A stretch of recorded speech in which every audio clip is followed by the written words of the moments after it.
esse culto é mais curtinho. Bom, nós estamos no mês do conhecimento. Nós entendemos que reconhecer a Deus, para que Ele seja reconhecido, para que nós tenhamos um entendimento que Ele está agindo naquele momento, que a porta está sendo aberta por Ele, que é Ele que está dando a direção, que agora é o momento.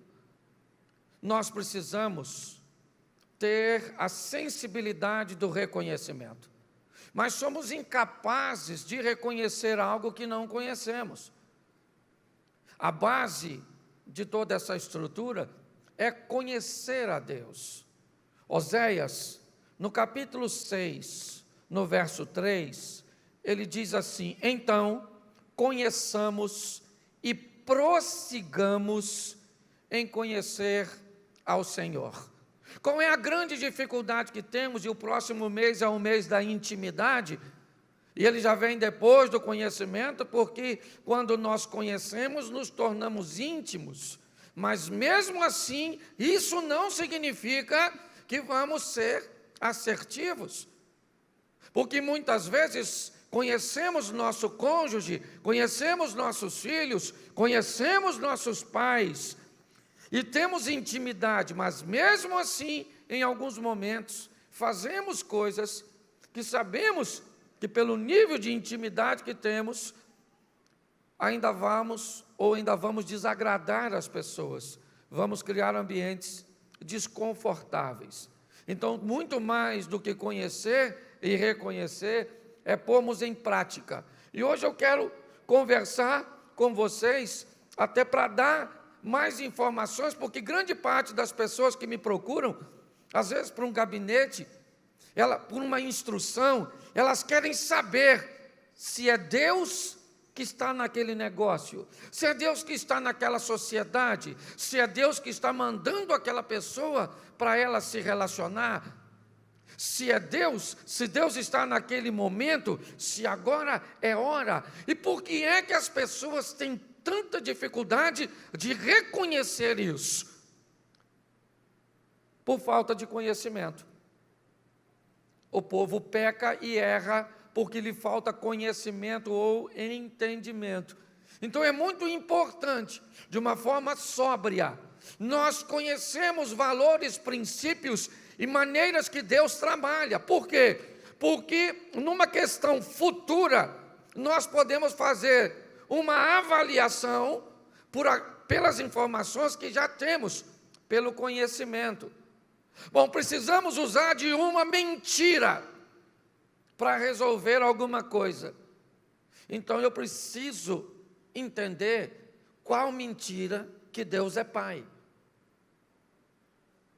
Porque se eu descobrir que Deus é o Pai da verdade e o diabo é o pai da mentira, mentira nenhuma, seja ela muito nociva ou pouco nociva, porque talvez uma mentira pode não trazer danos no mundo físico, mas certamente o trará no mundo espiritual para o mentiroso, principalmente.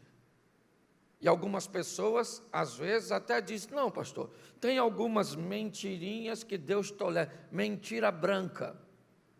Isso deve ser até alguma coisa de preconceito. Então eu quero te direcionar com algumas informações, e é isso que tenho buscado fazer. Eu quero mostrar a você, será que as boas intenções por si só valem? Como eu vou fazer a coisa certa? Primeiro eu tenho que definir o certo para quem, certo? E eu já falei aqui numa outra mensagem, que eu preciso definir se o meu estilo de vida é para agradar a mim mesmo, se é para agradar os outros, ou se é para agradar a Deus. Então, quando eu vou fazer algo certo, antes de fazer o certo, eu preciso definir sobre qual parâmetro, qual diretriz, certo para quem? Certo para os homens? Certo para mim mesmo?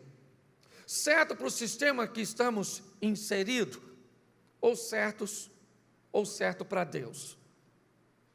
Quando eu olhar para isso, eu vou definir o estilo de vida que eu vou manter, que eu vou viver. Porque às vezes a intenção é magnífica, mas me parece que a falta de conhecimento, e é isso que eu quero mostrar para você, pode colocar toda a sua vida num buraco. Põe para mim na tela, por favor, segundo livro, eu vou usar 3 ou 4 textos só, vai ser rapidinho. Mas o primeiro, deixa eu colocar, segundo livro do profeta Samuel, capítulo 6, verso 2. Segundo Samuel 6, 2. Dá uma olhada nesse texto aqui. Não veio para cá, eu estou aguardando aqui. E levantou-se Davi e partiu com todo o povo que tinha consigo a Baalá de Judá, para levarem dali para cima a arca de Deus, sobre a qual se invoca o nome do Senhor dos Exércitos. Preste atenção nesse texto aqui. Durante a gestão de Saul, a arca havia sido tomada pelos filisteus. Lembra? Quando Ofni e Finéias morreram. Quando essa arca retorna, ela vai para um determinado local. E Saul não traz essa arca de volta. O tempo passa. E Davi, então, agora, tem o propósito de trazer a arca da aliança para Jerusalém. Pensa num camarada cuidadoso, era Davi. Bem intencionado, Davi era.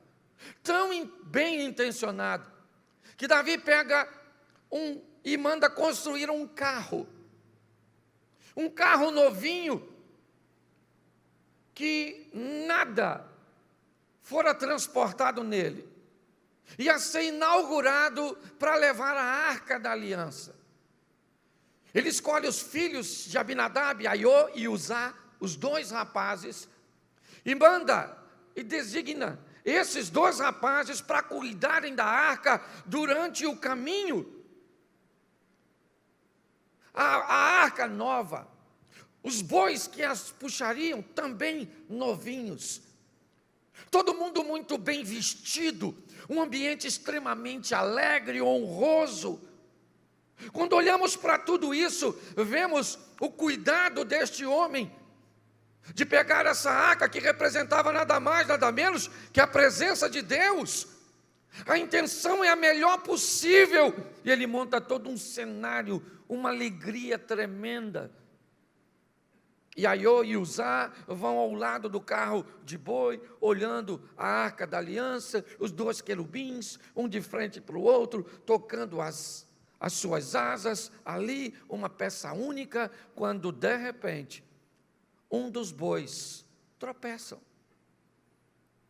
E no tropeçar dos bois, a arca balançou para cair, e Uzá, então, com cuidado para que a arca não se desequilibrasse, caísse do carro dos bois, ele resolve ampará-la e morre fulminado.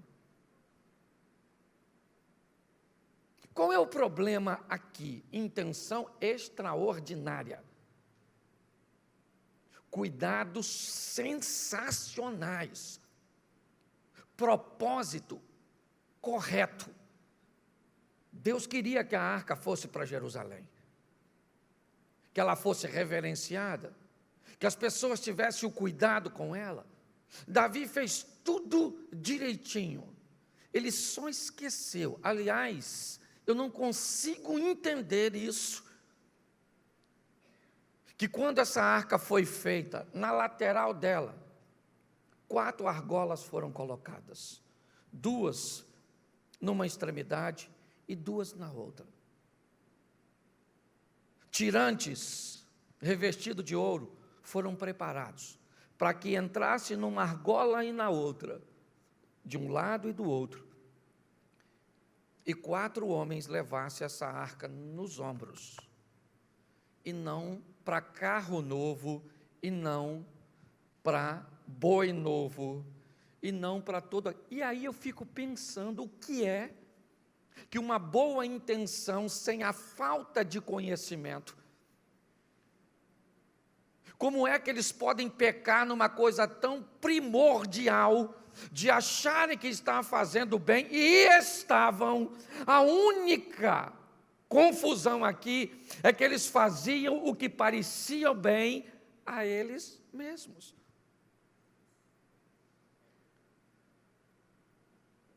A informação foi dada. Os indivíduos, eles têm a tribo de Levi, os levitas, eles têm a estrutura. Não tinha acesso a muito material literário, mas a tradição oral. Como é que eles podem? E aí eu que te pergunto, é isso. Quantas pessoas na sua vida, no seu casamento, nos seus negócios, bem intencionadas, oferecendo a excelência, buscam servir a Deus e quebram a cara, vê sua vida rompida, rachada, como o corpo físico de usar, vendo a sua estrutura perecendo, e quando olham para o que estão fazendo, elas se sentem confusas. Eu faço o melhor, as minhas intenções são as melhores, mas a Bíblia está me dizendo que se eu vou conhecer a Deus e quero reconhecê-lo no meu futuro, eu preciso entender que para Deus não basta boas intenções. Deus quer obediência, porque para Ele isso é primazia. Por causa dessa situação, que poderia ter sido magnífico, era só trocar os bois por 4 sacerdotes. Era só, gente, era tão pouquinho. Eles chegaram tão perto de obedecer.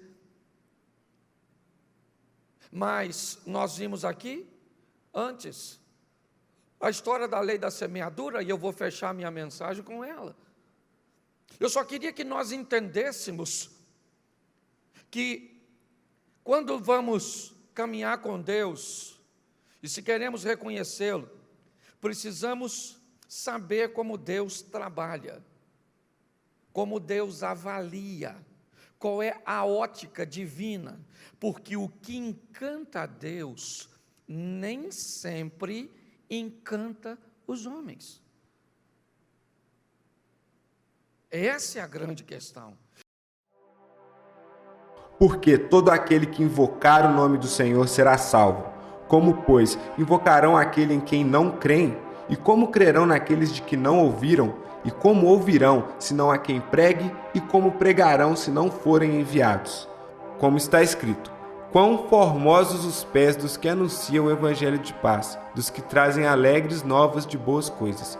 Mas nem todos têm obedecido ao evangelho, pois Isaías diz: Senhor, quem creu na nossa pregação? De sorte que a fé é pelo ouvir, e ouvir pela palavra de Deus. Romanos capítulo 10, versículo 13 ao 17.